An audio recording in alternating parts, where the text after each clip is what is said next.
Sallallahu ala Muhammad, sallallahu alaihi wasallam, sallallahu ala Muhammad, sallallahu alaihi wasallam. Ia diciptakan dari pancaran keindahan cahaya ilahi. Ia diciptakan dari pancaran cahaya ilahi. Nur Muhammad itu diciptakan dari pancaran keindahan cahaya ilahi. Sebagaimana firman Allah Subhanahu wa taala dalam sebuah hadis qudsi, "Khalaqtu Muhammadan awwala min nuri wajhi." Aku menciptakan Muhammad pertama kali dari cahaya wajahku. Aku menciptakan Muhammad pertama kali dari cahaya wajahku. Kita ngambil wudhu, perhatiin. Coba panjang sapu buka aja. Waktu ngambil wudhu, macam mana dalam kitab Ihya Ulumuddin itu? Waktu membasuh wajah, apa niat dalam hati? Niat dalam hati itu apa? Yang dikatakan. Putihkan wajahku seperti cahaya wajah.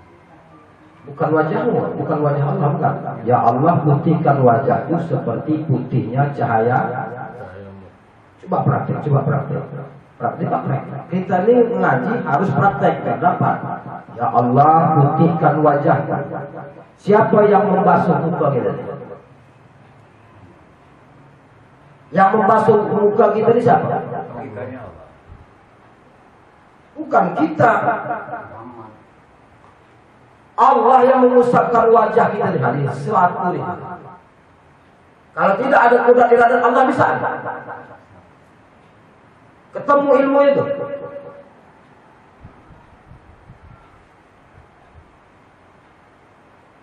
Kita beranggap kita yang bersihkan. Kalau kita yang bersihkan mana bisa, sementara kita pun tak bersih. Ngaji itu mesti ke situ. Walaupun ngaji itu berulang, tapi dia tingkatannya naik, tidak turun. Dulu dibuka ini, buka lagi, sampai dia terbuka semua. Jadi waktu kita masuk kepala, coba. Ya Allah, siapa yang membelai kita nih? Sayang tidak Allah sama kita? Kan sayanglah dia sama kita, dia maka dibelainya. Sayangnya sama kita. Dengan rahmat aku itulah kau bisa masuk ke surga. Dengan rahmat aku itulah kau bisa berjumpa dengan aku. Kalau dalam ilmu fikihnya kita yang menyapu kepala kita sendiri. Tak mau begitu. Kalau levelnya fikih aja ya benar. Tapi kalau ilmu hakikatnya tak begitu. Allah lah semata-mata dialah yang memberikan, dialah menyapu kepala kita. Itulah yang untuk yang memang bersatu antara syariat dengan hakikat itu. Makanya wajib belajar tasawuf. Ya Allah, putihkan wajahku seperti putihnya cahayamu. Karena dalam sebuah hadis qudsi, khalaqtu Muhammadan awwala min nuri wajhi. Aku menciptakan Muhammad pertama kali dari cahaya wajahku. Makanya kita mengambil wudhu itu, ya Allah, putihkan wajahku seperti putihnya cahayamu. Pada hakikatnya dialah yang membasuhkan wajah kita ini, supaya wajah kita ini bercahaya. Karena cahaya wajah Allah itu nanti yang kekal abadi dalam akhir besok. Hanya wajah Tuhan yang kekal. Wajah kita mana ada? Itu ditanamkan dalam waktu kita ambil wudhu. Makanya selalu kita ambil wudhu itu. Kalau kita yang sendiri yang mengambil wudhu ini, mana bisa kita membersihkannya? Sementara kita aja tak bersih.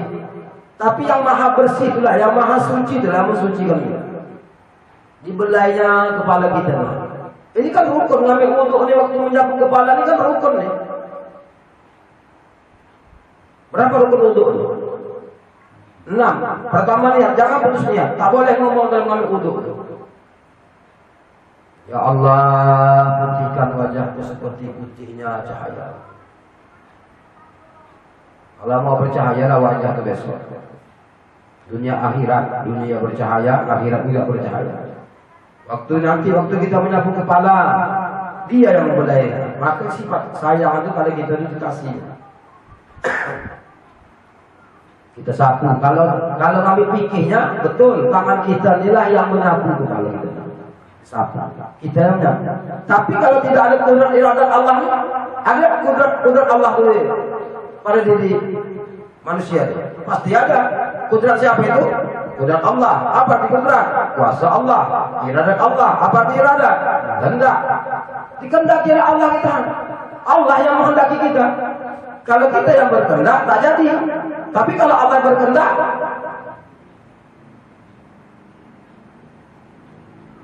jadi kalau ngaji itu jangan kita kira itu bukan ilmu itu luas. Luas ilmu itu dalam, ilmu syariat itu luas, ilmu hakikat itu dalam. Walaupun kita berbolak-balik di situ, tapi dia menambah dibelai Allah. Memang pada jahilnya tangan kita nih memang membasah kepala. Tapi pada hakikatnya dia lah menyapu kepala kita, disapunya kepala kita. Dibelai ya, tak ubah kita punya anak waktu kecil dibelai kepala tidur dia. Kita kan gitu juga. Makanya kalau sempurna wudu'mu nanti baru bisa munajat pada Tuhanmu. Sudah sempurna wudu'mu nanti engkau waktu menghadap Tuhanmu kau sedap, ringan, tak ada beban, tak ada berat. Karena kata Rasulullah dalam kitab Ihya Ulumuddin, Nabi Muhammad SAW bersabda, apabila engkau kerjakan salat, maka salatlah seperti salatnya orang yang berpamitan, hendak berpisah. Itu dia. Hendak berpisah apa sekarang? Jangan amalmu kau bawa kepada Tuhanmu. Mau gitu. Dan jangan ilmu kau bawa pada Tuhanmu. Menujulah engkau kepada Tuhanmu dengan keadaan la haula wala quwwata illa billah. Jangan kau bawa. Jangan kita berpikir berarti kau tadi bawa amal, tadi bawa ilmu. Ngapain kita beramal? Ngapain kita berilmu? Itu jawaban orang yang bodoh. Dengan ilmu dia itulah, bukan ilmu kau. Makanya wajib kita menuntut ilmu. Dengan ilmu dia itulah kita menuju kepada dia. Dengan ilmu kita mana ada ilmu kita, mana ada pengetahuan kita. Dengan ilmu dia lah. Nabi Muhammad SAW bersabda, apabila engkau kerjakan sholat, maka sholatlah seperti sholatnya orang yang berpamitan. Tak ubah mati. Makanya dalam sholat itu sebenarnya kita pada mati. Mautu qabla anta mautu qabla anta mautu, matikan diri kamu sebelum mati. Kalau engkau yang di situ lagi, kapan kau mi'raj? Kalau engkau yang di situ, bagaimana engkau mi'raj? Pada syariatnya engkau yang berdiri, tapi pada hakikatnya qasad ta'in dalam di situ. Maka ruh kita menuju kepada Allah. Jasad kita terletak di sini, tapi ruh kita menuju kepada Allah.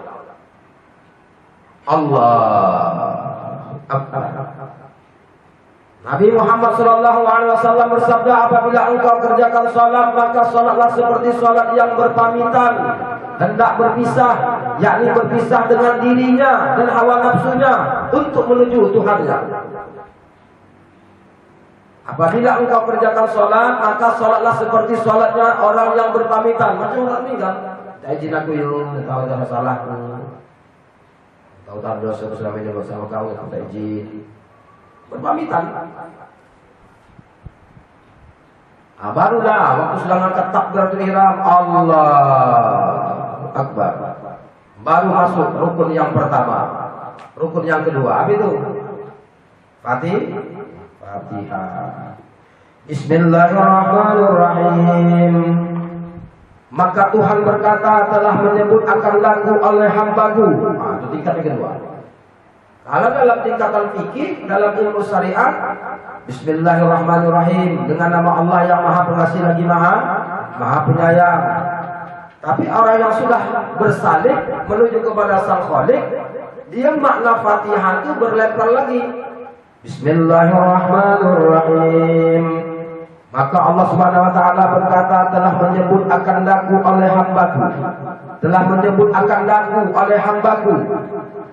Alhamdulillahi Rabbil Alamin. Maka Allah berkata, telah memuji akan lagu oleh hambaku. Siapa yang muji? Hamba.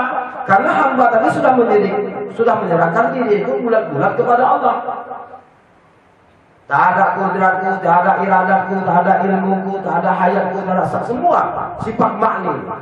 Makanya dalam salat memakai sifat makni, di luar salat pun juga memakai sifat makni. Berzikir pun memakai sifat makni. Semua memakai harus sifat-sifat makni. Kalau tidak tak bisa, tak sampai kita pada Allah. Karena kaji kita bukan kaji pahala. Kita mendekatkan diri pada Allah. Makanya ilmu yang paling tinggi itu tidak lain tidak bukan mendekatkan diri kepada Allah. Saking dekatnya kita kepada Allah, saking dekatnya. Ar-Rahmanur Rahim. Maka Allah berkata, telah datang puji atasku oleh hambaku. Kalau dalam ilmu syariatnya Ar-Rahmanur Rahim itu apa namanya? Maha pengasih, maha penyayang. Telah datang puji atasku oleh hambaku. Tak kalah kita berkata Maliki Yaumiddin. Dalam fikih apa tu? Maliki Yaumiddin, yang merajai hari pembalasan. Tapi di sini tidak. Maliki Yaumiddin. Maka Allah berkata telah membesarkan akan daku oleh hambaku. Makanya serikat antara hamba dengan Allah ini tak dia bercerai. Allah itu mana ada jauh sama kita. Wa nahnu aqrabu ila min hablil warid. Contoh. Dalam Al-Qur'an jelaskan wa nahnu aqrabu ila min hablil warid. Aku itu lebih hampir daripada urat lehermu. Jauh tidak berperantara, dekat tidak bersentuhan. Betul? Mari sini. Pegang. Berperantara tidak ada. Berperantara tidak ada. Berperantara tidak ada. Sementara Allah jauh tidak berperantara, jauh dia, tapi tidak ada perantara. Kalau ini 1 meter pun tak ada kita nih, tapi kenapa harus berperantara? Dekat tidak ada bersentuh, jauh tidak berperantara. Macam mana cara memahami? Berlaku tidak sifat makni. Apa sifat makni? Sifat kenyataan. Nyata di situ tuh. La ta'yun, tidak nyata lagi. Kalau ini masih ada 2 wujud. Begitu juga dengan sembahyang. 1 wujud kita, 1 wujud Allah. Berarti sama kita sama petong, tak mau begitu. Dalam ilmu thariqah tak mau ada begitu, syirik itu. Dalam ilmu fikih pun begitu, syirik. Jangan kita anggap pula dia di muka, tak mau begitu. Jauh dia, tidak berperantara, dekat, tidak ada bersentuhan. Wa nahnu aqrabu ilaihi min hablil warid. Karena dalam sembahyang inilah mi'raj kita. Karena Nabi Muhammad waktu Isra dan Mi'raj itu bukan mengambil haji, bukan mengambil puasa, bukan. Satu saja dikasih Allah. Begitu Nabi Muhammad menghadap kepada Allah, maka Allah berikan. Apa kata Allah? Nah, ambil ini ya Muhammad. Pakaian aku ini kau ambil. Kau kasih pada umat-umat kau. Kau kasih pada hamba-hamba kau. Umat-umat kau kau kasih. Dengan pakaian ku inilah dia bisa berjumpa dengan aku. Pakaian di mana? Allah. Dengan sifat kudrat iradat ilmu hayat sama bahasa kala. Tak ada yang lain. Makanya kita jangan pergi ke dukunnya. Nah, ada itu. Pada Allah semata-mata. Ilahi anta maksudi wa ridhaka matubi abdini mahabbataka wa ma'rifataka. Ya Allah, yang kau yang maksud. Ada yang kita maksud yang lain, hanya Allah. Makhluk pertama yang diciptakan Allah adalah Ruh Muhammad sallallahu alaihi wasallam. Ia diciptakan dari pancaran keindahan cahaya ilahi. Nabi Muhammad itu diciptakan oleh Allah dari pancaran keindahan cahaya ilahi. Makanya kita ambil wudhu itu, ya Allah, jangan lupa. Kata Ihya Ulumuddin Imam Ghazali itu waktu ambil wudhu itu begitu. Ya Allah, putihkan wajahku seperti putihnya cahayamu. Berarti pada hakikatnya Allah lah. Allah yang mewudhukan kita. Sayang tidak Allah sama kita. Kita kan tak sampai kaji itu ke situ. Kita beranggap kita yang berwudhu. Padahal tidak. Kau nak nyembah aku, Ku bersihkan kau dulu. Pertama hati kau, batin kau ku sucikan. Qad aflaha man tazakka wa dzakara asma rabbih fasalla. Quran surah Al-A'la. Sesungguhnya beruntunglah orang-orang yang mensucikan diri. Yang dimaksud dengan mensucikan diri ini adalah mensucikan kalbu, mensucikan hati, untuk menyebut nama dia. Siapa namanya? Allah.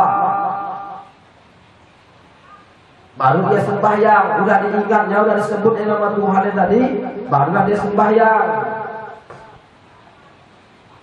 Diambillah wudhu, karena syarat sah sholat itu adalah wudhu.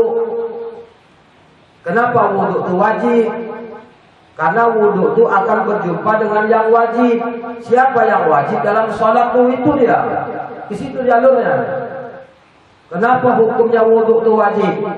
Syarat sah sholat benar. Tapi pada hakikatnya dinaikkan lagi ke levelnya. Kenapa wudhu itu wajib? Karena wudhu itu akan berjumpa kepada yang wajib. Wudhu itu akan berjumpa kepada yang wajib. Alladzina yu'minuna bil ghaib, yaitu orang-orang yang beriman kepada yang ghaib. Wa yuqimuna shalah, yang mendirikan salat. Siapa pada hakikatnya yang mendirikan salat itu? Yang gaib apa yang tidak? Yang gaib siapa yang gaib? Rukun iman. Yang pertama beriman kepada Allah.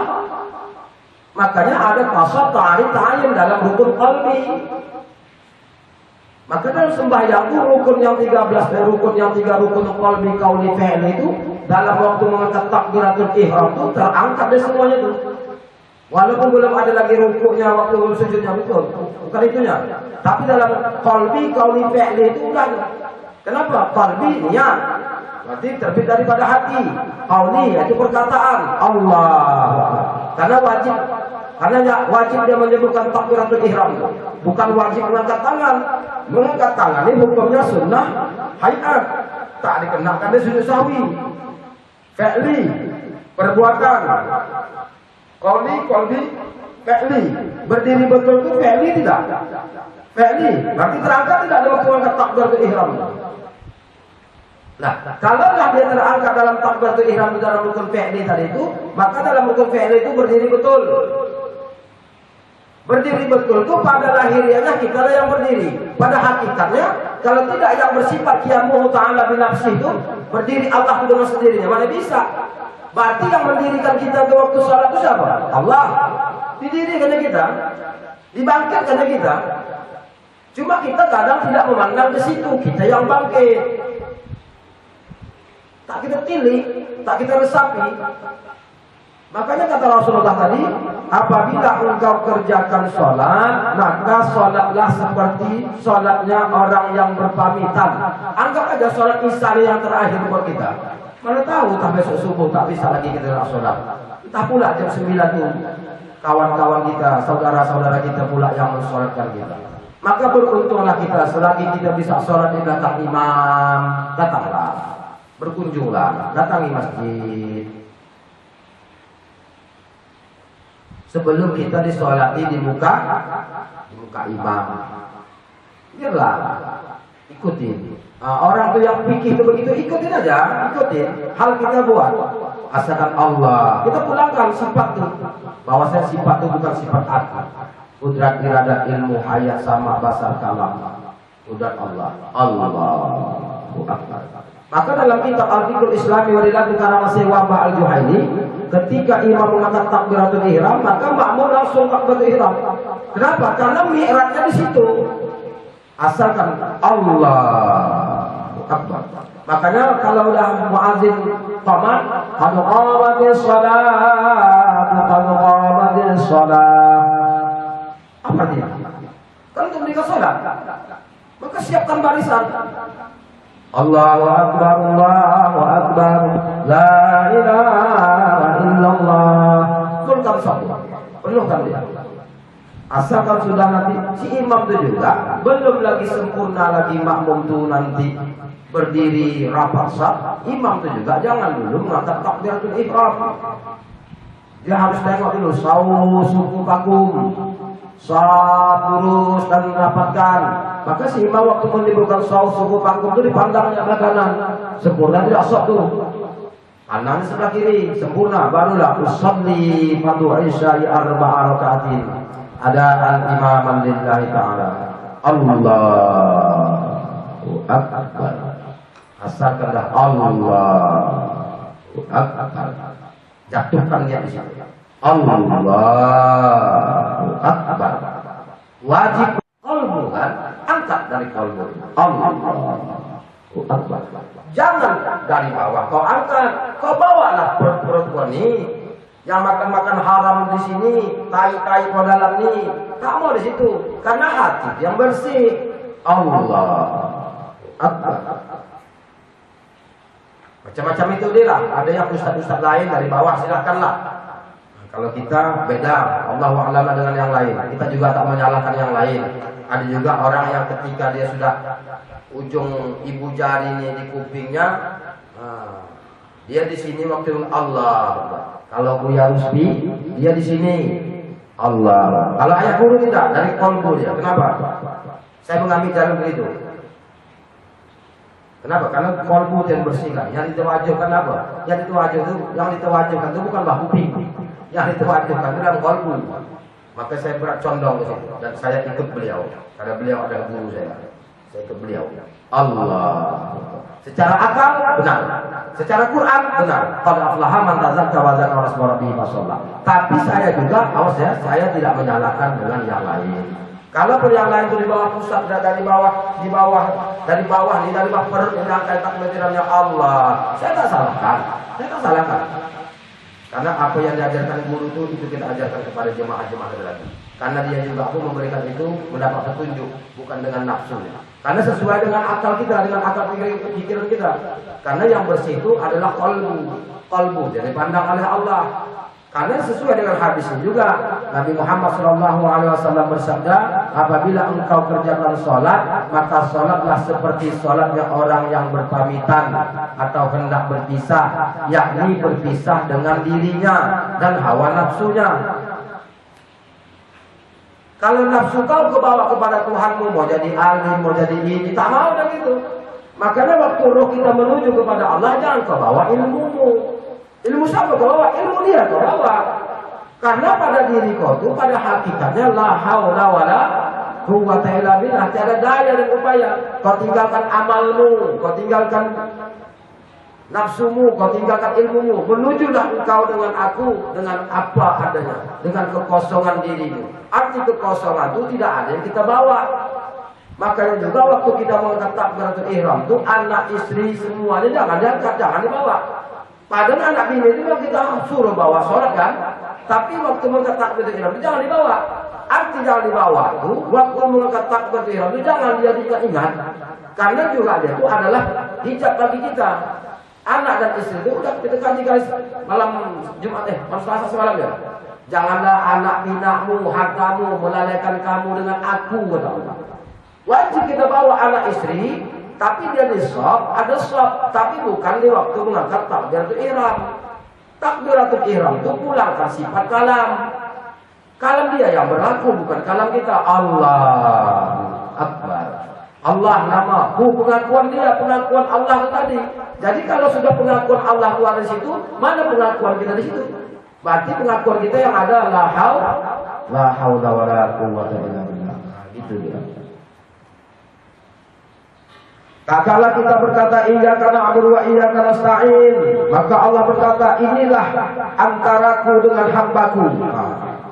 Iyyaka na'budu wa iyyaka nasta'in, kepadamu aku menyembah dan kepadamu aku meminta kan? Tapi dalam ilmu tidak. Iyyaka na'budu wa iyyaka nasta'in, maka Tuhan berkata inilah antaraku dengan hambaku, bagi hambaku apa-apa yang dimintanya. Tadi iyyaka na'budu wa iyyaka nasta'in, kepadamu aku menyembah, padamu juga aku meminta. Tapi di sini ketika kita menyebutkan iyyaka na'budu wa iyyaka nasta'in, maka Allah berkata inilah antaraku dengan hambaku. Inilah antaraku dengan hambaku. Berarti spesialis tidak hamba. Kalau masuk kita kedudukan tingkat hamba, jangan masuk ke tingkat masuk, ketika manusia. Tidak mau dia. Berarti kalau tingkat kemanusiaan ini jadi makhluk, masuk kau ke tingkat hamba. Nah itu belum lagi ya, itu masih level ke tingkat mutawasid, belum mutahi lagi, mutahi belum. Itu baru mutawasid lagi. Udah paten kan tuh, kalau udah tingkat yang ini sudah paten ke tingkat mutawasid. Iyyaka na'budu wa iyyaka nasta'in, maka Allah berkata, inilah antaraku dengan hambaku, bagi hambaku apa-apa yang dipintanya. Apa yang diminta oleh Allah, apa yang diminta oleh hamba, waktu membaca Fatihah tadi, cuma itu yang dipintanya. Alhamdulillahirabbil alamin. Kalau dalam fikih segala puji bagi Allah Tuhan semesta alam, makhluk memuji, belum hamba. Kalau sudah masuk hamba, Alhamdulillahirabbil alamin, telah memuji akan laku oleh hambaku, telah memuji akan laku, telah memuji akan laku oleh hambaku. Berarti hamba itu tadi memakai kalam Allah. Kalau yang tingkat pertama tadi, Alhamdulillahirabbil alamin, segala puji bagi Allah Tuhan semesta alam. Berarti kita ini manusia yang masih memuji. Tingkat pertama ini benar, semuanya benar, tapi kita mencari paling benar, paling yang bagus, paling terbaik, supaya menghilangkan keakuan kita itu. Bagaimana caranya membuang keakuan kita itu? Tidak lain, tidak bukan, wajib membersihkan hati, wajib mengambil baiat, mengambil talqin zikir. Jangan dibilangkan mengambil talqin zikir itu sunnah, semua itu sunnah Nabi. Malam Selasa semalam kita buka itu dalam Quran surah apa itu aja? Surah At-Taubah ayat 111. Bergembiralah kamu dengan baiatmu, bahwasanya itu adalah kejayaan yang agung. Dan stempel oleh Allah, diberikan oleh Allah nama itu pada kita. Stempelnya diberikan kepada kita, coba. Jadi kalau stempel camat dikasih sama kita berikan untuk tingkat kecamatan, laku. Memo dari itu tak dapat lagi. Jadi begitu juga dengan yang ini. Tapi ini khususnya beribadah atau berubudiyah kepada Allah. Ihdinas siratal mustaqim. Dalam fikihnya, tunjuki aku jalan yang lurus ya. Tak kalah kita berkata ihdinas siratal mustaqim, siratal ladzina an'amta 'alaihim ghairil maghdubi 'alaihim waladdallin. Maka kalau bisa ini satu nafas. Ihdinas siratal mustaqim, siratal ladzina an'amta 'alaihim ghairil maghdubi 'alaihim waladdallin. Tapi kalau nggak bisa, udah dibagi dua kan aja. Bukan mesti wajib, mesti satu nafas gitu dia. Kalau sempat wajib aja, kita mana suara yang pendek tuh. Jadi di situ dibilangnya ihdinas siratal mustaqim, siratal ladzina an'amta 'alaihim ghairil maghdubi 'alaihim waladdallin. Maka Allah pun berkata, inilah bagi hambaku apa yang dipintanya, aku jua yang memberi. Tak kala kita berkata amin dengan tulus, ikhlas, maka Allah pun berkata, amin itu 4 keberuntungan. Amin itu adalah 4 keberuntungan, yaitu yang pertama akan diselamatkan lewat di atas titian siratal mustaqim. Maka sempatkanlah waktu imam membaca ghairil maghdubi 'alaihim waladdallin, makmum jangan sebut amin dulu, doakan makna ayat Rabbil firli wali walidayya, barulah amin kata imam, maka ikutlah amin. Karena dalam kita mengucapkan amin itu ada 4 keberuntungan. Yang pertama akan diselamatkan lewat di atas titian siratal mustaqim. Yang kedua akan dimasukkan ke dalam surga tanpa dikira-kiranya. Yang ketiga akan dilepaskan dari azab neraka jahim. Yang keempat akan diberi kesempatan melihat wajah Allah. Itu kalau sudah dapat kita ilmu itu, maka kita pakai kitab yang satu, kita laga kitab yang ini. Bukan kita melaga-laga ulama, bukan. Ulama-ulama itu tak boleh kita laga. Itu yang melaga ulama itu orang jahil murakab. Tahu lagi tak iblis, tak dajjal, tak tahu lagi. Ulama jangan dilaga-laga. Kita tengok aja. Makanya diingat-ingat kalau kita ngambil wudhu itu jangan lepas yang sudah kita pelajari. Kalau yang semalam tuh pelajarannya, ya Allah putihkan wajahku seperti putihnya cahayamu. Ini kita naikkan lagi bahwasanya Allah yang menyapu wajah kita ni. Waktu kita membasuh kepala kita dibelai Allah kepala kita ni. Karena waktu kita menyapu kepala tu apa kita sebut tu? Ya Allah rahmati aku dan berkahi aku. Berarti rahmati kau kata Allah. Yang kajian kemarin yang dulu, ya Allah rahmati aku dan berkahi aku. Tapi dalam hakikatnya Allah yang menyapu kepala kita. Apa kata Allah? Rahmati kau. Rahmat. Kalau sudah Allah merahmati kita apa? Tapi buanglah sifat. Itulah harus kita belajar ilmu tasawuf. Kalau tak belajar ilmu tasawuf tak dapat di situ. Kita juga lah yang beribadah. Kita juga lah yang mengambil wudu. Gitulah dulu kajian kita ya, untuk sementara ya. Mudah-mudahan bermanfaat untuk kita bersama. Barakallahu wa lakum. Wassalamualaikum warahmatullahi wabarakatuh. A'udzu billahi minasyaitonir rajim. Bismillahirrahmanirrahim.